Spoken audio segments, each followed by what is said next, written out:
விளம்பர இடைவெளியை தொடர்ந்து இணைந்திருக்கிறோம். அடுத்ததாக நிகழ்ச்சியில் யாழ்குடா நாட்டிலிருந்து வெளிவரக்கூடிய 4 பத்திரிகைகளின் செய்திகளின் ஒரு மேற்பார்வையோடு இணைந்திருக்கலாம். முதலில் ஈழநாட்டு பத்திரிகை.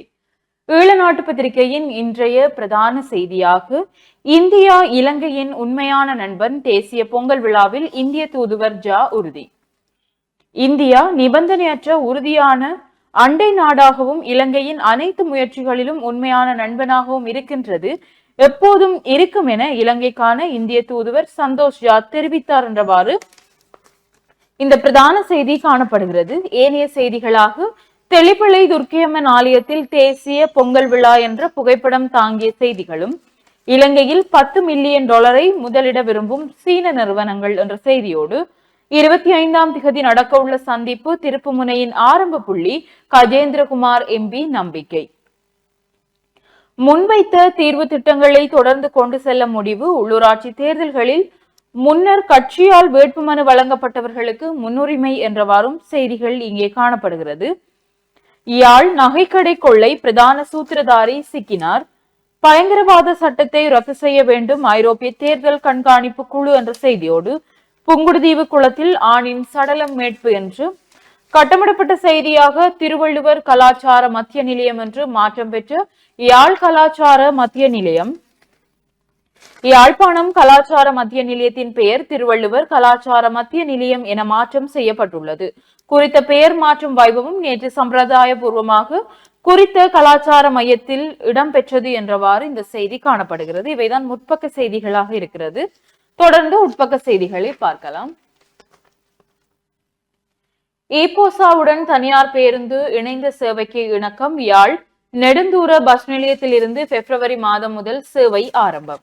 யாழ் நகரில் அமைக்கப்பட்ட நெடுந்தூர பேருந்து நிலையத்தில் இருந்து இலங்கை போக்குவரத்து சபையும் தனியாரும் இணைந்து 1/2/2025 நெடுந்தூர சேவைகளை ஆரம்பிப்பதற்கு இருதரப்பினரும் வடக்கு மாகாண ஆளுநர் வேதநாயகன் தலைமையில் நடைபெற்ற கலந்துரையாடலில் இணக்கம் வெளியேற்றினர் என்றவாறு இந்த செய்தி காணப்படுகிறது. ஏனைய செய்திகளாக இன்று முழுநாள் நிகழ்வாக காரிநகர் பட்டறை நிகழ்வு. யாழில் 41 மீனவர்களுக்கு வலைகள் வழங்கப்பட்டன என்ற புகைப்படம் தாங்கிய செய்தியும், தமிழக முன்னாள் முதலமைச்சர் எம்ஜிஆரின் ஜனன தின நிகழ்வு என்ற புகைப்படம் தாங்கிய செய்தியும், இந்திய உதவி வீட்டு திட்டம் மாதிரி கிராமம் திறப்பு விழா என்ற புகைப்படம் தாங்கிய செய்திகளும் இங்கே பிரசுரிக்கப்பட்டுள்ளது. யாழில் சிறப்பாக நடைபெற்ற எம்ஜிஆரின் பிறந்த தினம் என்ற புகைப்படம் தாங்கிய செய்திகளும் இங்கே பிரசுரிக்கப்பட்டுள்ளது. மன்னாரில் துப்பாக்கிச்சூடு, வெளிநாட்டில் உள்ள நபருக்கு எதிராக சிவப்பு எச்சரிக்கை. மன்னார் நீதிமன்றத்தின் முன்னால் கடந்த 16ஆம் திகதி வியாழக்கிழமை நடைபெற்ற துப்பாக்கிச்சூட்டு சம்பவத்தின் போது 2 உயிரிழந்துள்ளனர். இந்த சம்பவத்தை வழிநடத்தியவர் வெளிநாட்டில் வசிப்பதாகவும் அவருக்கு எதிராக சிவப்பு எச்சரிக்கை பெற்றுள்ளதாகவும் பதில் போலீஸ் மா அதிபர் பிரியந்த வீரசூரிய தெரிவித்துள்ளார். இந்திய உயர்ஸ்தானிகர்களுடன் ஆளுநர் எம்பிக்கள் சந்திப்பு என்ற புகைப்படம் தாங்கிய செய்தியோடு மன்னாரில் துப்பாக்கிச்சூடு, சந்தேக நபர்களை கைது செய்வதற்கு மக்களிடம் உதவி கோரும் போலீசார். மன்னார் நீதிவான் நீதிமன்றத்திற்கு முன்பாக கடந்த 16ஆம் திகதி காலை இடம்பெற்ற துப்பாக்கிச்சூட்டு சம்பவத்துடன் தொடர்புடைய 2 சந்தேக நபர்களை கைது செய்வதற்கு மன்னார் போலீசார் பொதுமக்களிடம் உதவி கோரியுள்ளனர். மன்னார் நீதவான் நீதிமன்றத்திற்கு முன்பாக மோட்டார் சைக்கிளில் சென்ற இருவர் அங்கிருந்த 4 நபர்கள் மீது துப்பாக்கிச்சூடு நடத்திவிட்டு தப்பிச் சென்றனர். துப்பாக்கி சூட்டில் காயமடைந்த 4வரும் மருத்துவமனையில் அனுமதிக்கப்பட்ட பின்னர் 2 உயிரிழந்துள்ளனர். இதனை அடுத்து விசாரணைகளை ஆரம்பித்த போலீசார் நீதிமன்றத்திற்கு முன்பாக மோட்டார் சைக்கிளில் சென்ற 2 துப்பாக்கிதாரிகளையும் தோற்றத்திற்கு சமனான 2 படங்களை வெளியிட்டுள்ளனர். இந்த படங்களில் உள்ள நபர்கள் தொடர்பில் ஏதேனும் தகவல் கிடைத்தால் மன்னார் போலீஸ் நிலையத்தின் 076591363 அல்லது 0232223224 என்ற தொலைபேசி இலக்கங்களுக்கு தொடர்பு கொள்ளுமாறு போலீசார் தெரிவித்தனர் என்று அந்த மாதிரி புகைப்படங்கள் வெளியிட்ட செய்தி ஒன்று இங்கே பிரசுரிக்கப்பட்டுள்ளது. நீர் சுத்திகரிப்பு நிலையத்திற்கு அமைச்சர் அனுர குழு பயணம் என்ற புகைப்படம் தாங்கிய செய்திகளும் இங்கே காணப்படுகிறது. சீன நாணய மாற்று ஒப்பந்தம் 3 ஆண்டுகளுக்கு நீடிப்பு. இலங்கை மத்திய வங்கிக்கும் சீன மக்கள் வங்கிக்கும் இடையில் 2021ஆம் ஆண்டு கையொப்பமிடப்பட்ட இருதரப்பு நாணய பரிமாற்ற ஒப்பந்தம் மேலும் 3 ஆண்டுகளுக்கு நீடிக்கப்பட்டுள்ளது என்ற செய்தியோடு 10 மாத குழந்தையை கொலை செய்த தாய்.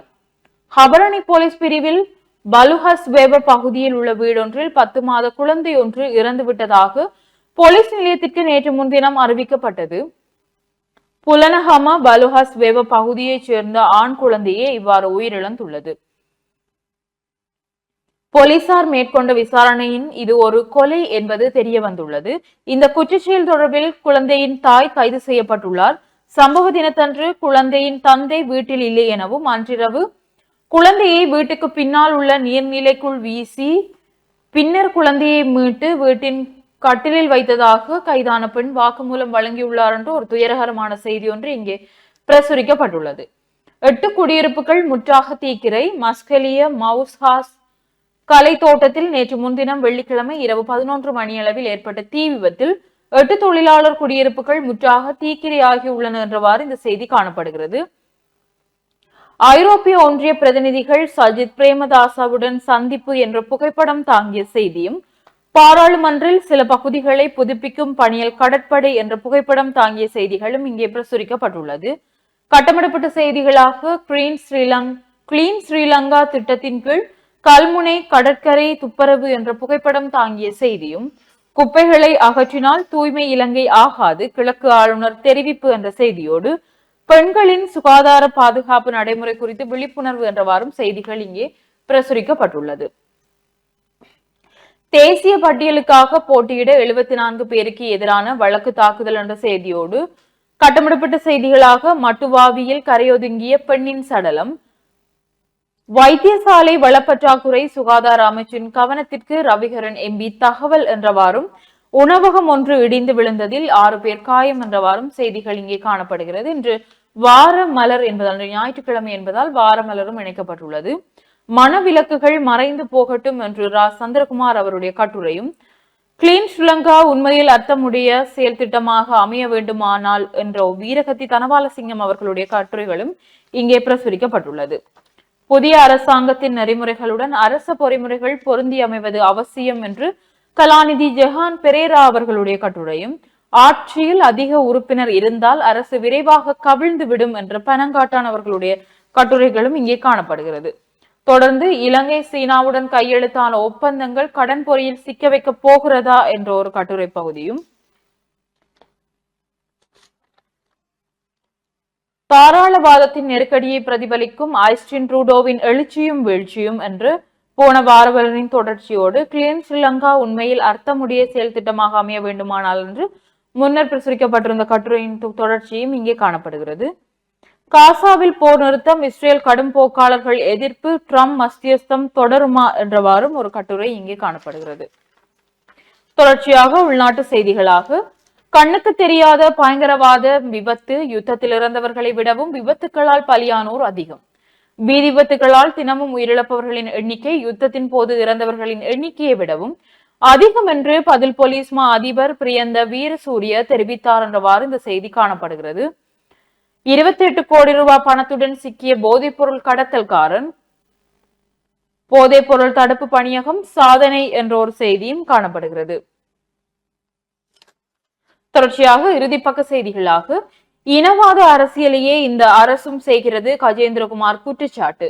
தமிழ் அரசியல் கைதிகள் விடுதலை, காணி விடுவிப்பு, பயங்கரவாத தடை சட்டத்தை நீக்கம் போன்ற வாக்குறுதிகளை வழங்கி தேர்தல் வெற்றியடைந்த தேசிய மக்கள் சக்தி தற்போது இனவாத அரசியலை முன்னிலைப்படுத்தி வருகின்றது என தமிழ் தேசிய மக்கள் முன்னணியின் தலைவர் பாராளுமன்ற உறுப்பினர் கஜேந்திரகுமார் பொன்னம்பலம் குற்றச்சாட்டியுள்ளார் என்றவாறு இந்த செய்தி காணப்படுகிறது.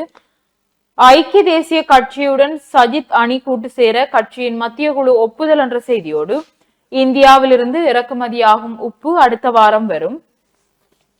24ஆம் திகதி சபையில் சம்பந்தனுக்கு அனுதாபம் என்ற செய்திகளோடு, மாடுகளை கடத்திய 2 பேர் கைது என்றவாறும் செய்திகள் இங்கே காணப்படுகிறது. ஏனைய கட்டமிடப்பட்ட செய்திகளாக, ரயிலில் பயணிகளுக்கு மசாஜ், ரயில் திணைக்களம் விசாரணை. வெளிநாட்டு சுற்றுலா பயணிகளுக்கு ரயிலில் மசாஜ் செய்வது போன்று காணொளி சமூக ஊடகங்களில் வெளியாகி வைரலானதை அடுத்து ரயில் திணைக்களம் விசாரணையை ஆரம்பித்துள்ளது. இது தொடர்பில் ரயில் திணைக்களத்தின் பொது முகாமையாளர் தம்பிக்க ஜெயசுந்தர் தெரிவிக்கையில், இந்த ரயில் சுற்றுலாவுக்காக தனியார் நிறுவனம் ஒன்றினால் வாடகைக்கு எடுக்கப்பட்டுள்ளதாக தெரிவிக்கப்பட்டுள்ளது. ரயில்களை கட்டணம் செலுத்தி வாடகைக்கு எடுக்க தனியார் நிறுவனங்களுக்கு அனுமதி வழங்கப்பட்டுள்ளது. ஆனால் சுற்றுலா பயணிகளுக்கு மசாஜ் சேவை வழங்குவது குறித்து திணைக்களத்துக்கு அறிவிக்கப்படவில்லை. வழக்கமாக சேவையில் ஈடுபடும் பயணிகள் ரயிலில் இந்த சம்பவம் நடைபெறவில்லை. விசாரணை நடந்து வருகிறது. மேலும் சுற்றுலா போலீசாரையும் ஈடுபடுத்தியுள்ளோம். ஏதேனும் இழப்பு ஏற்பட்டால் பொறுப்பானவர்களிடமிருந்து பெற்றுக்கொள்ள நடவடிக்கை எடுக்கப்படும் என்றவாறு அவர் தெரிவித்தார் என்று இந்த செய்தி காணப்படுகிறது. அரசு ஊழியர்களுக்கு அரசியல் அழுத்தம் பிரயோகிக்கப்படாது. பிரதி அமைச்சர் ருவன் செனரத் என்ற செய்தியோடு, ரயில்வே இ டிக்கெட்டில் மோசடி, போலீஸ் அதிகாரிகள் இடைநிறுத்தம் என்றவாறு இன்றைய ஈழநாட்டு பத்திரிகையின் செய்திகள் காணப்படுகிறது. தொடர்ச்சியாக வலம்புரி நாளிதழின் செய்திகளோடு இணைந்திருக்கலாம். வலம்புரி நாளிதழ் இன்றைக்கு தாங்கி இருக்கக்கூடிய பிரதான தலைப்பு செய்தியாக, ஆலயங்களை விடுவிக்க விரைவில் நடவடிக்கை, யாழில் அமைச்சர் சுனில் செனவி உறுதி. ஆலயங்கள் மற்றும் அவை அமைந்துள்ள விடுவிக்கப்படாத நிலங்கள் உள்ளிட்டவற்றை விரைவில் விடுவிப்பதற்கு நடவடிக்கைகளை எடுப்பேன் என்று புத்த சாசன சமய மற்றும் அலுவல்கள் அமைச்சின் பேராசிரியர் கனிதும சுனில் செனவி தெரிவித்திருக்கிறார் என்று அந்த செய்தி காணப்படுகிறது. தொடர்ச்சியாக திருவள்ளுவர் கலாச்சார மையம் யாழ்ப்பாண பண்பாட்டு மையத்துக்கு நேற்று பெயர் மாற்றம் செய்யப்பட்டது. இந்திய அரசின் நிதியுதவியுடன் அமைக்கப்பட்ட யாழ்ப்பாணம் பண்பாட்டு மையத்திற்கு திருவள்ளுவர் கலாச்சார மையம் என நேற்று சனிக்கிழமை பெயர் மாற்றம் செய்யப்பட்டது. திருவள்ளுவரை கௌரவிக்கும் வகையில் குறித்த பெயர் மாற்றம் செய்யப்பட்டதாக இலங்கைக்கான இந்திய உயர்ஸ்தானிகர் ஆலயம் தெரிவித்திருக்கிறது என்று அந்த செய்தியோடும், யாழ் நகைக்கடையில் ரூபாய் 30 லட்சம் திருட்டு, கண்டியில் 3 கைது என்ற செய்தியும், வடமராட்சியில் மற்றும் ஒரு மிதவை, முன்னாள் சட்டமா அதிபர் சிவா பசுபதி காலமானார் என்ற செய்தியும், உள்ளூராட்சி தேர்தலை காலம் தாழ்த்தினால் நீதிமன்றம் செல்வோம் பெப்ரல் அமைப்பு. உள்ளூராட்சி தேர்தலை காலம் தாழ்த்தினால் நீதிமன்றம் செல்வோம் என பெப்ரல் அமைப்பு நிறைவேற்று பணிப்பாளர் ரோஹன ஹெட்டியாராச்சி தெரிவித்திருக்கிறார் என்று அந்த செய்தி காணப்படுகிறது. தொடர்ச்சியாக கட்டமிடப்பட்ட செய்திகளாக, மன்னார் துப்பாக்கிதாரிகளின் மாதிரி படங்களை வெளியிட்டு உதவி கோரிய போலீசார் என்ற செய்தியும், சீனாவிலிருந்து $10 பில்லியன் இலங்கைக்கு முதலீடு என்ற செய்தியோடும், சாகவச்சேரியில் டிப்பரில் கடத்தல் மண் 2 கைது என்ற செய்தியும், புங்குடுதீவில் குளத்திலிருந்து ஆணின் சடலம் மீட்பு என்ற செய்தி வலம்புரியினுடைய முற்பக்க செய்திகளாக காணப்படுகிறது. தொடர்ச்சியாக உட்பக்க செய்திகளுக்குள், எதிர்க்கட்சி தலைவரை சந்தித்த ஐரோப்பிய ஒன்றிய பிரதிநிதிகள் என்ற புகைப்படம் தாங்கிய செய்தியோடு வார மலராக இன்றைக்கு சங்குநாதம் புலர்ந்திருக்கிறது. சங்குநாதத்திலே இன்றைக்கு இந்தியா சீனா முரண்பாட்டுக்குள் இருதலை கொள்ளி எறும்பாய் இலங்கை என்ற ஒரு அபிமன்யுவினுடைய கட்டுரை பிரசுரிக்கப்பட்டிருக்கிறது. அதே நேரம் வாரமலரிலே பலருடைய ஆக்கங்கள், கட்டுரைகள், கவிதைகள் என்பனவும் இங்கே பிரசுரிக்கப்பட்டிருக்கிறது. தொடர்ச்சியாக 25ஆம் தேதி சந்திப்பு தமிழ் தேசிய அரசியலில் ஒரு திருப்பு முனையாக அமையும், நம்பிக்கை வெளியிட்டார் கஜேந்திரகுமார் எம்பி. தமிழ் தேசிய அரசியலில் முக்கிய திருப்பு முனையின் ஆரம்ப புள்ளியாக எதிர்வரும் 25ஆம் தேதி நடைபெறவுள்ள சந்திப்பு அமையும் என தமிழ் தேசிய மக்கள் முன்னணியின் தலைவரும் பாராளுமன்ற உறுப்பினருமான கஜேந்திரகுமார் பொன்னம்பலம் நம்பிக்கை வெளியிட்டிருக்கிறார் என்று அந்த செய்தி காணப்படுகிறது. இறக்குமதி செய்யப்படும் இனிப்பு பண்டங்கள் தரம் தொடர்பில் எச்சரிக்கை விடுவிப்பு. நாட்டில் இறக்குமதி செய்யப்படும் இனிப்பு பண்டங்கள் மற்றும் உணவுகளின் தரம் தொடர்பில் கட்டுப்பாடுகள் விதிக்கப்பட வேண்டும் என இலங்கை மருத்துவ சபையின் தலைவர் விசேட வைத்தியர் சுரந்த பெரேரா தெரிவித்திருக்கிறார். 15,000 மெட்ரிக் டன் உப்பு அடுத்த வாரம் இலங்கைக்கு என்ற செய்தியோடும், முதலீட்டாளர்கள் எதிர்நோக்கும் சவால்கள் தொடர்பிலான கலந்துரையாடல் என்ற செய்தியும் இங்கே காணப்படுகிறது. தொடர்ச்சியாக தெல்லிப்பளை ஸ்ரீ துர்காதேவி ஆலயத்தில் சிறப்பாக நடைபெற்ற தேசிய பொங்கல் விழா என்ற புகைப்படம் தாங்கிய செய்திகளும் இங்கே காணப்படுகிறது. இன்றைக்கு வலம்புரியினுடைய ஆசிரியர் தலையங்கமாக போலீஸ் திணைக்களத்தை கிளீன் செய்யாமல் என்ற தலைப்போடு ஆசிரியர் தலையங்கம் காணப்படுகிறது. தொடர்ச்சியாக நாட்டின் இனப்பிரச்சினைக்கு ஒரே தீர்வு சமஷ்டி முறையால் கிட்டும், தமிழரசு கட்சியின் மத்திய குழு கூட்டத்தின் பின் சுமந்திரன் என்ற செய்தி. இலங்கையின் இனப்பிரச்சினைக்கு சமஷ்டி முறையே தீர்வு தரும், தமிழரசு கட்சி இதனை தொடர்ந்து அரசிடம் வலியுறுத்தும் என அக்கட்சியின் ஊடக பேச்சாளர் எம் ஏ சுமந்திரன் தெரிவித்திருக்கிறார் என்ற செய்தியும், அரசமைப்பு விடயங்களை கையாள 7 அடங்கிய குழு தமிழரசின் நேற்றைய கூட்டத்தில் தெரிவு என்ற செய்தியும், சதோச வர்த்தக நிலையங்களை 1000 அதிகரிக்க திட்டம், அமைச்சர் வசந்த சமரசிங்க தெரிவிப்பு என்று அந்த செய்தி காணப்படுகிறது. நெல் அறுவடைக்கு அனுமதி மறுப்பு, மனித உரிமைகள் ஆணைக்குழுவில் முறைப்பாடு. மட்டக்களப்பு மாவட்டத்தில் பெரும்போக அறுவடைக்கு தீர்மானிக்கப்பட்ட திகதிக்கு முன்னதாகவே சில விவசாயிகள் அறுவடைக்கு அனுமதி வழங்கப்பட்டமையினால் தாங்கள் பாதிப்படைந்துள்ளதாக தெரிவித்து விவசாயிகள் சிலர் இலங்கை மனித உரிமைகள் ஆணைக்குழுவில் முறையிட்டிருக்கிறார்கள். இலங்கை சீனா இடையேயான நாணய பரிமாற்ற ஒப்பந்தம் 3 ஆண்டுக்கு நீடிப்பு என்ற செய்தியும் காணப்படுகிறது. தொடர்ச்சியாக மாற்றங்களை ஏற்படுத்தி தருமாறு கோரி தமிழ் தேசிய இளைஞர் பேரவை ஜனாதிபதிக்கு கடிதம் அனுப்பி வைப்பு. கிளிநொச்சி மாவட்டத்தில் உடனடி மாற்றங்களை ஏற்படுத்தி தருமாறு தமிழ் தேசிய இளைஞர் பேரவை ஜனாதிபதிக்கு கடிதம் ஒன்றை அனுப்பியிருக்கிறார்கள் என்று அந்த செய்தியும், பாதிக்கப்பட்ட விவசாய நிலங்களை பார்வையிட்டார் ரவிகரன் எம்பி. முல்லைத்தீவு புதுக்குடியிருப்பு பிரதேச செயலர் பிரிவிற்குட்பட்ட உடையார்கட்டு, வல்லிபுரம், திரிபுரம் ஆகிய பகுதிகளில் வெள்ள அனர்த்தத்தால் பாதிக்கப்பட்டுள்ளன. விவசாய நிலங்களை வன்னி பாராளுமன்ற உறுப்பினர் துரைராசா ரவிகரன் நேரில் சென்று பார்வையிட்டார் என்று அந்த புகைப்படம் தாங்கிய செய்திகள் காணப்படுகிறது. முல்லை பொது வைத்தியசாலை வளப்பற்றாக்குறையை நிவர்த்திக்க விரைவில் நடவடிக்கை, ஒருங்கிணைப்பு குழு கூட்டத்தில் ரவிகரன் எம்பி என்ற செய்தியும், தமிழ் அரசியல் கைதிகளை விடுவிக்க கோரி நெல்லியடியில் கையெழுத்து போராட்டம் என்ற செய்திகளும் காணப்படுகிறது. இதுதான் வலம்புரி நாளிதழ் இன்றைக்கு தாங்கியிருக்கக்கூடிய செய்திகளாக இருக்கிறது. தொடர்ச்சியாக உதயன் நாளிதழோடு இணைந்திருப்போம். உதயன் பத்திரிகையின் பிரதான செய்தியாக ஆதரவளித்த தமிழ் மக்களை நிச்சயம் ஏமாற்ற மாட்டோம், அமைச்சர் ஹினிதும சுனில் செனவி தெரிவிப்பு. தமிழ் மக்கள் மீது வைத்துள்ள நம்பிக்கையையும் எதிர்பார்ப்பையும் பொய்த்து போக விட மாட்டோம், தமிழ் மக்களின் எதிர்பார்ப்புகளை நிச்சயம் நிறைவேற்றுவோம் என்றவாறு இன்றைய உதயன் பத்திரிகையின் பிரதான செய்தி காணப்படுகிறது. ஏனைய செய்திகளாக மன்னா துப்பாக்கிச்சூடு, முன்னாள் சிப்பாய்கள் 2 நேற்று கைது, டிஐடி என்று அடையாளப்படுத்தி யாழில் கொள்ளையிட்டோர் போலீஸ் பிடியில் சிக்கினர், 2 இராணுவ புலனாய்வாளர்கள் என்ற செய்தியும் காணப்படுகிறது. தெல்லிப்பளையில் நேற்று பொங்கல் விழா என்ற புகைப்படம் தாங்கிய செய்தியும், திடீரென பெயர் மாற்றப்பட்டது யாழ் கலாச்சார மத்திய நிலையம், இனிமேல் திருவள்ளுவர் கலாச்சார நிலையம். முன்னர் வேட்புமனுவில் உள்ளோருக்கு உள்ளூராட்சி தேர்தலில் முன்னுரிமை, தமிழரசு கட்சியின் மத்திய குழு முடிவு. புங்குடுதீவில் சடலம் மீட்பு என்றவாறு செய்திகளும் கட்டமிடப்பட்ட செய்திகளாக நெடுந்தாரைக்கு புதிய நங்கூரம், 20 லட்சம் பெறுமதியான ஆம்பருடன் ஒருவர் கைது என்ற புகைப்படம் தாங்கிய செய்தியும், கட்டைக்காட்டில் இன்னும் ஒரு மிதவை என்ற புகைப்படம் தாங்கிய செய்திகளும் இங்கே பிரசுரிக்கப்பட்டுள்ளது. இவைதான் உதயன் பத்திரிகையின் முற்பக்க செய்திகளாக இருக்கிறது. தொடர்ச்சியாக உட்பக்க செய்திகளை பார்க்கலாம்.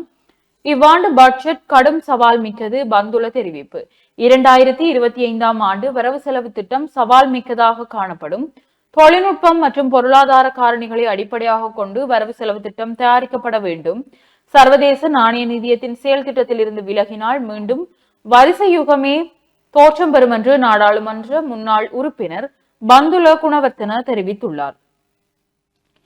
ஈழத்தமிழர்களுக்கு சமஷ்டியே தேவை, ஸ்ரீதரன் எம்பி வலியுறுத்து என்ற செய்தியோடு, சதோசா கிளைகளை அதிகரிக்க திட்டம், டிஜிட்டல் மயமாக்கப்படும் ஓய்வூதிய திணைக்களம் என்ற செய்திகளோடு, $10 மில்லியன் முதலிட சீன நிறுவனங்கள் ஆர்வம் என்றவாறும் செய்திகள் இங்கே காணப்படுகிறது.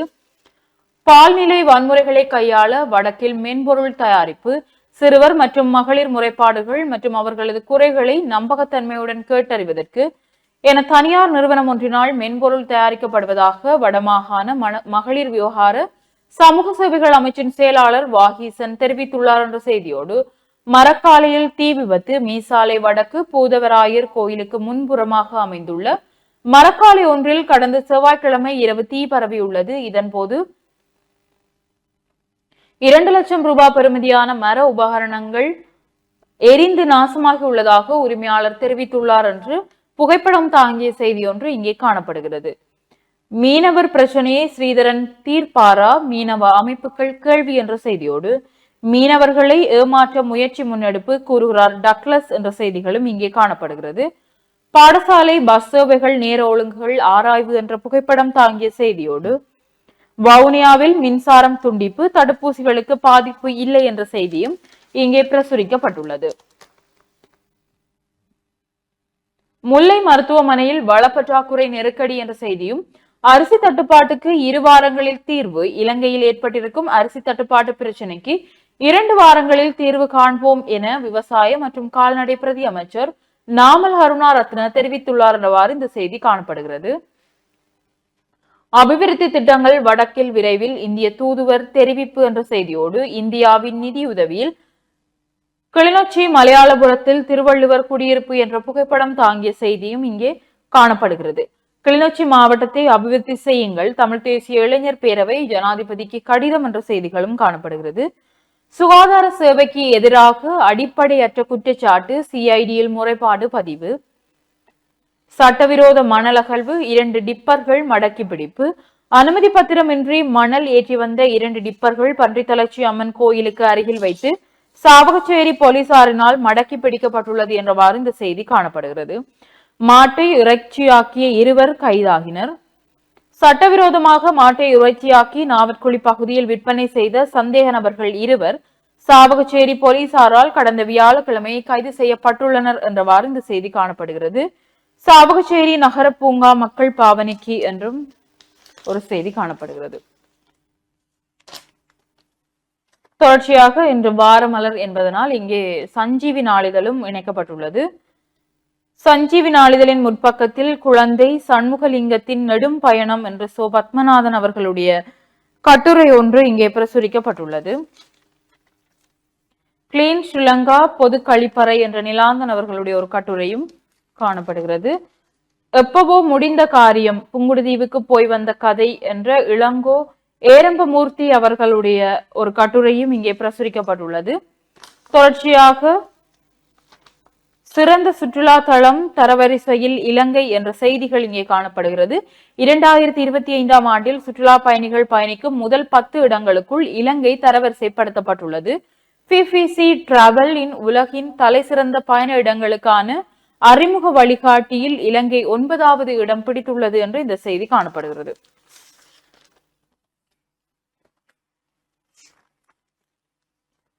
தொடர்ச்சியாக சஞ்சீவி இதழில் சிறுவர்களுடைய சித்திரங்களும் கட்டுரைகளும் இங்கே பிரசுரிக்கப்பட்டுள்ளது.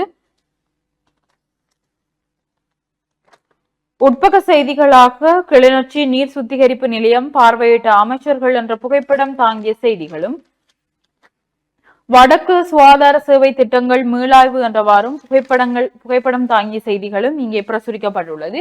இவைதான் உதயன் பத்திரிகையின் இன்றைய நாளிதழின் செய்திகளாக இருக்கின்றது. தொடர்ச்சியாக தினக்குரல் நாளிதழோடு இணைந்திருக்கலாம்.